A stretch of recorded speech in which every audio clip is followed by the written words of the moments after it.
Yo la famille Foot Dégage, bienvenue pour cette vidéo spéciale 100% Barça. Aujourd'hui, on a un rendez-vous de choc. Le FC Barcelone affronte l'Atlético Bilbao. Oui, ce choc historique de la Liga va encore faire des étincelles.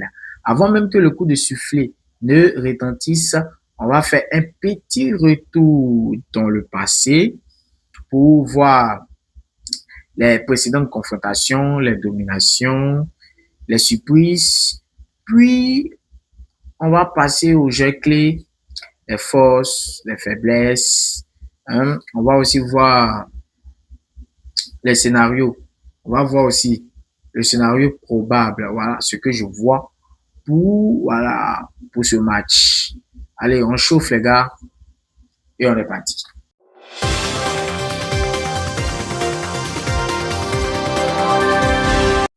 Le FC Barcelone versus Bilbao, ce n'est pas juste un match de football.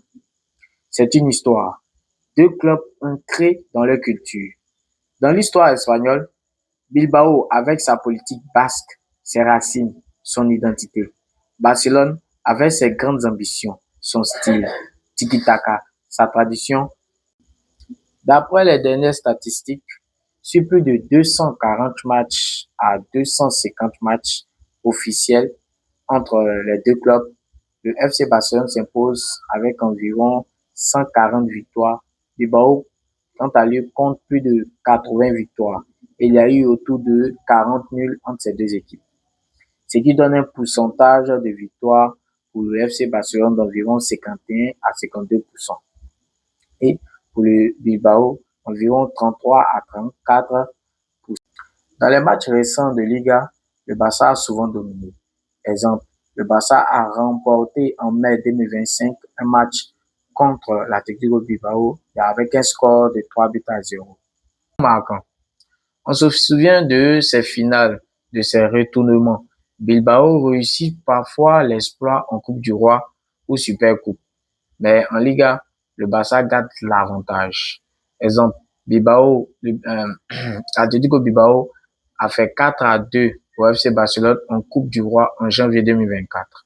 Ce qui veut dire pour ce soir, statistiquement, le FC Barcelone a l'avantage moral. Le FC Barcelone a l'avantage moral. Mais attention, Bilbao n'est jamais à négliger. Non.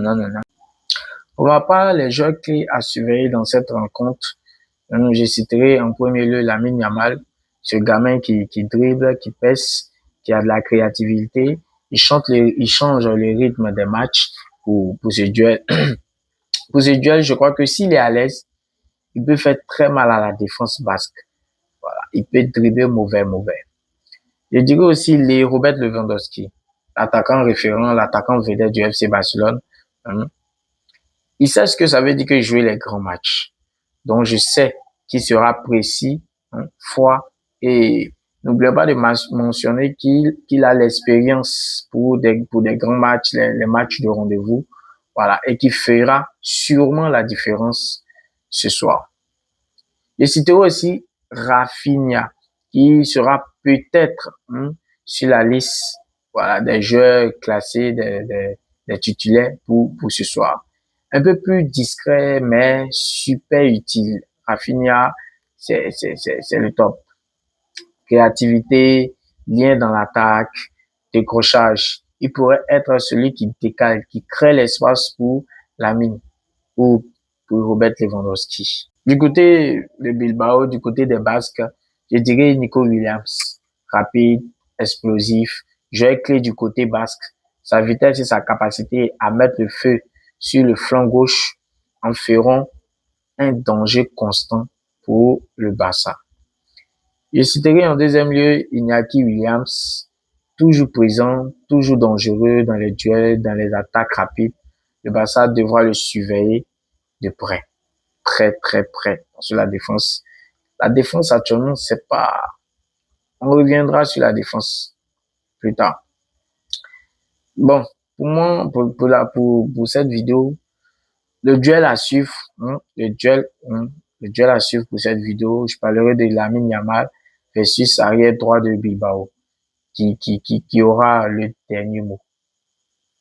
C'est-à-dire que Entre Lamine et la défense, l'arrière droit de l'Atlético Bilbao, qui aura le dernier mot? Je dirais aussi, bon, pour le deuxième duel, Lewandowski, voilà. Et puis, les joueurs sont trop là, les joueurs sont trop de l'Atlético Bilbao. Expérience contre jeunesse, ça va chauffer. Nico Williams versus latéral barcelonais, explosion contre le placement. Et puis, le piège du hors-jeu là, on y reviendra. Bah, bon, allons sur la force du Barça.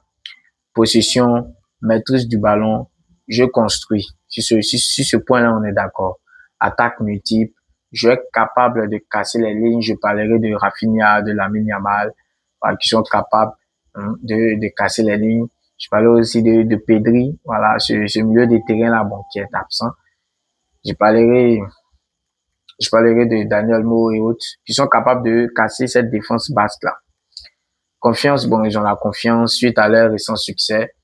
C'est vrai que ça n'a pas été ça, mais ce match, cette victoire avant la trêve internationale. Pour ce match, le scénario probable, je vois un match où le Barça démarre fort, mène à la mi-temps, 1 ou 2-0. Voilà, et bon, pour la deuxième mi-temps, Atlético Bilbao revient avec fureur, met le Barça sous pression, mais le Barça, grâce à Lewandowski ou Yamal, tue le match en deuxième mi-temps. Score probable 2-1 ou 3-1 en faveur du UF. Pour moi, le variable à surveiller du côté de l'Atlético Bilbao dans ce match, c'est bien sûr Nico Williams. Si Nico Williams arrive à mettre un but tôt, cela pourrait déstabiliser la défense du FC Barcelone. Voilà, pourrait nous créer un véritable problème. Et si le Barça se laisse surprendre, sur une erreur défensive ou un coup de pied arrêté, on peut avoir un 1-1 ou pire. C'est-à-dire que on peut finir par un score de parité, c'est-à-dire un nul à la première mi-temps, ou soit l'Atlético Bilbao va prendre l'avantage carrément sur le FC Barcelone. Et voilà, la Team Foot dégage. Match énorme en perspective. Le Barça versus Bilbao. Histoire, rivalité, enjeu et jeu de classe. Maintenant, c'est votre tour. Qui sera votre homme du match? Vous voyez quel score? Dites-le-nous en commentaire. Abonne-toi à la chaîne YouTube Foot Dégage. Like cette vidéo et rejoins-nous aussi sur Facebook. Pour ne rien rater les décryptages 100% Barça. Active la cloche de notification. Parce que là, on ne veut rien manquer